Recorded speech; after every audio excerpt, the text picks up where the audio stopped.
Well, at the start of the year, Clark County commissioners passed an ordinance creating pedestrian flow zones on the Las Vegas Strip's pedestrian bridges, citing a disproportionately higher number of police calls to these bridges. Right. So the key was that you can't stop or stand in these flow zones. Otherwise, you could get a misdemeanor. The law is very controversial. In fact, the ACLU has an ongoing lawsuit against the county. But is it working? 8 News Now reporter Ryan Tizmaneski looks into it. At the start of the year, Clark County passed the flow zone ordinance. So far in 2024, Metro police officers made at least 122 arrests for Clark County's pedestrian flow zone ordinance. That's according to a letter they sent me after a records request.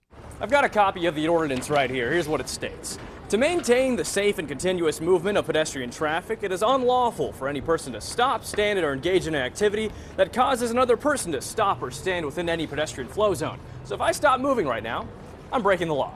The penalty for breaking said law is up to 6 months in jail or a fine up to $1,000, or a combination of the two. Las Vegas visitors I spoke with, not fans of the law. I think it's annoying. New Yorker Wes Mazzara has been coming to the Las Vegas Strip for the past 4 years. He crossed bridges before and after the county's flow zone law. I notice there's a lot less people doing those panhandling things on the bridge, And how do you feel about that?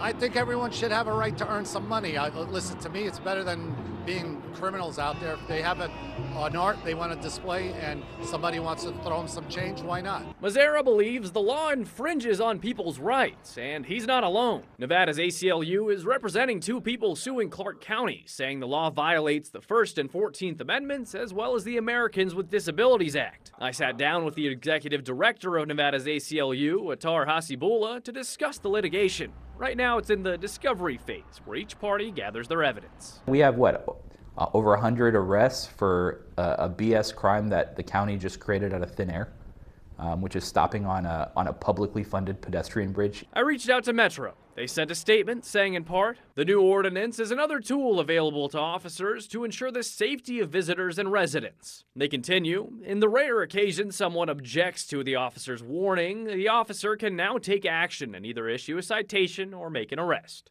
Ryan Tizmaneski, 8 News Now. Metro Police adds that the, quote, new ordinance is another tool available to officers to ensure the safety of visitors and residents. The goal to educate the public regarding it in an effort to have voluntary compliance when a subject who is obstructing the pedestrian bridge is approached by officers.